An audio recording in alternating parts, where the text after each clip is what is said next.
Today's knife offering is from Marcus Williamson of, get this, Marcus Williamson Knives. God, I love it when I don't have too much to remember. What's up guys? Welcome back to the channel. My name is Frank Wallo and today is all about Marcus Williamson Knives. Marcus Williamson has been making knives full-time for just about over 2 years. He essentially makes knives in Pendleton, South Carolina, a small town roughly 4 hours northwest of Charleston, South Carolina. Essentially, he lived his whole life in metal fabrication and, as he puts it, essentially grew up in a welding shop. He started making small knives, then eventually wanted to try to make a kitchen knife, worked with a local chef to see what truly makes a kitchen knife desirable, not just beautiful and aesthetically pleasing, but what makes a kitchen knife truly functional, and essentially love at first sight.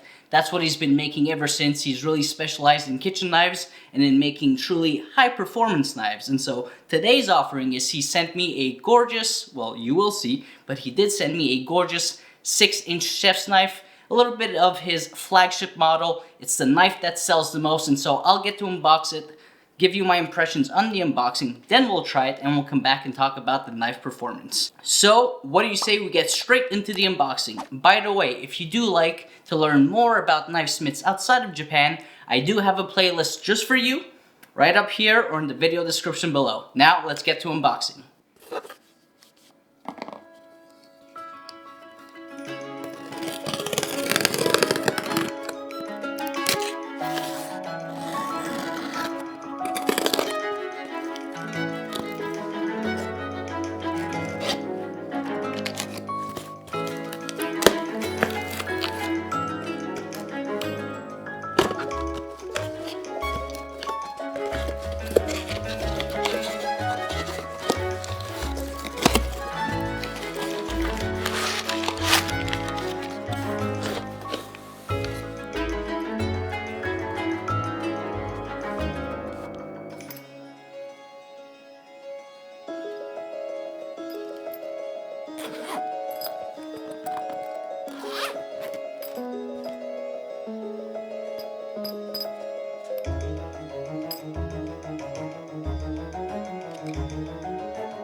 Alright, so I hope you enjoyed that unboxing. Before we even talk about the knife, I gotta tell you that probably my favorite part from the unboxing is this carrying case right here. First time I receive a knife in a carrying case, and I can tell you how smart I think this is. Why? Because when I receive boxes, when anyone receives a knife boxes really have two main utilities.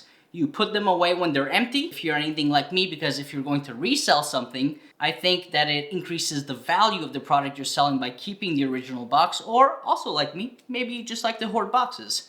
And second, sometimes the knife ends up back in the box, either stowed away in a drawer, or when you're moving it in a box is a great way to go. However, a box is still just a box. If I'm going to a friend's house to cook, I don't typically put a knife in a box and then bring the box. You can, but it's not classy. This is classy. I absolutely love that he includes his knife in a carrying case. A carrying case, in fact, which is convenient even for my 210mm Denka Gyuto with saya.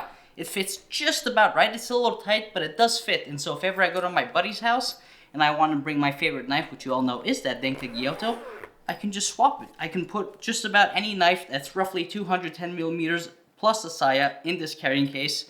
And so for that, honestly, Marcus, well done. First that I've received with a carrying case, and I absolutely love it. Now, what's inside is that 6-inch chef's knife made from 8670 steel, a high carbon steel. In terms of the history of the steel, I find it super interesting because it was a steel that was developed during World War II in terms of trying to conserve nickel. And the way we do that is when you're taking the actual nickel ore from the ground, from Mother Earth, one of the best ways you can do that in terms of storing it and being able to move it between countries, for example, is to literally lock it in a steel. And so this is a steel that has a super high nickel content. It is also very tough and durable. And Marcus himself told me that he has taken one of his knives with an unsharpened edge and basically hammered it through a nail with no damage to the edge, which I think is absolutely fantastic. The shape is super cool. I like his logo. It's nice and small. At the same time, he did personalize my knife.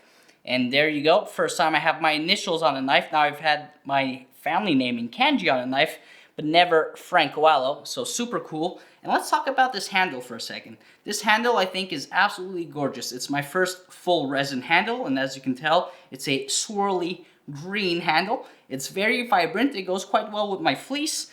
The pins, I'm not sure. To me, it looks like either vinyl or micarta. I'll confirm with him. And of course, that accurate information will be in the video description below. I love that there's a finger choil on the choil, but I also like the finger groove. Now, if this knife was any smaller, say 4 inches, I would 100% think that this was meant to be an outdoor knife. But because it's 6 inches, absent of the way the blade shape looks like, it now very much looks more like a kitchen knife. So without further ado, we're gonna go and we're going to test this knife. See you soon.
mad suction with the potato.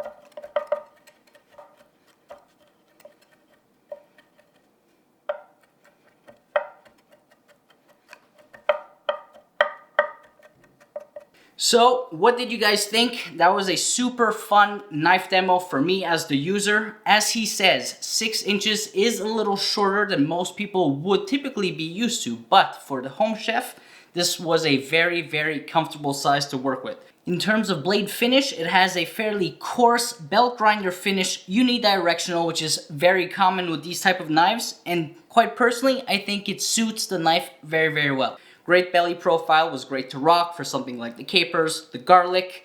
It felt very sturdy, very tough. The very first cut I put into the turnip, I treated this knife like I do most of my knives, which is unfortunately I baby them a little bit too much because their edges can be brittle.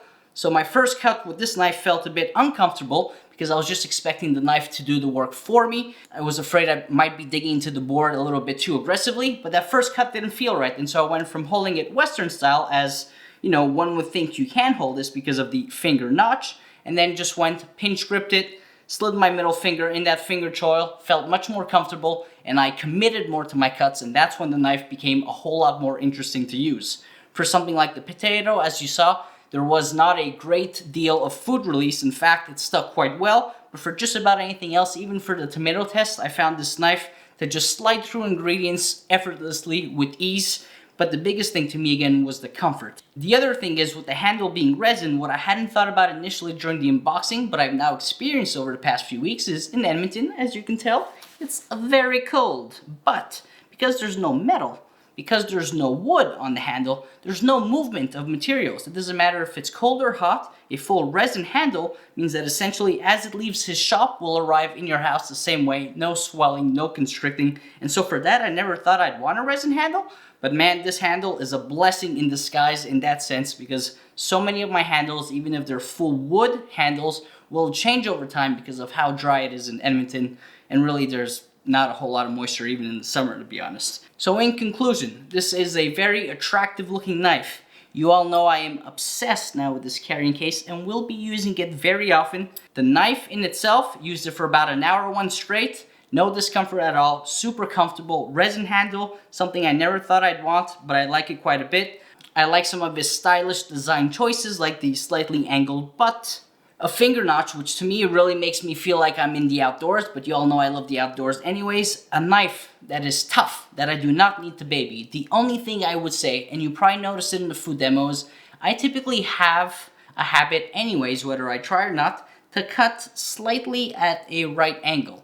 I did find that this knife pulled a little bit more to the right than even I was compensating for, and then when I took a closer look at the bevel, it's not exactly 50-50. Though that is something I can easily fix on the stones very first time, but if you did notice that I was cutting a little bit to the right, I do think that the bevel just needs to be slightly adjusted. Otherwise, fantastic knife. Thank you so much, Marcus, for sending this to me. I'll leave a link to his profile on Instagram in the video description below. There's also his tag right up here. I really have no complaints with this knife. I think that this being his flagship model makes a lot of sense. It was comfortable, it was high performance. I'm loving how it's patinaing. The shape is fantastic. The size for a home cook, as he says, is great.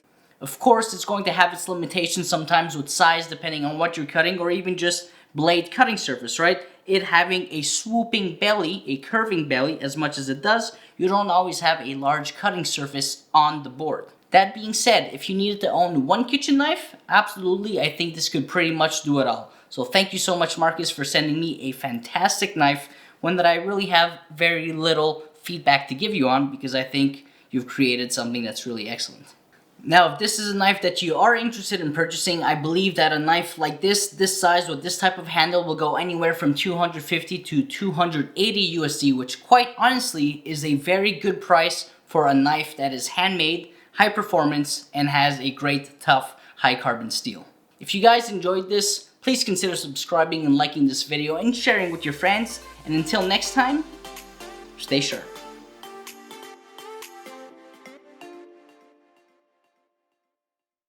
Lucky for you, if you watched the whole video and you went past the end screen, I did forget to mention that because this is a high carbon steel knife, if you want to see its patina journey, feel free to follow me on Instagram, TheFrancoAllo. See you next time.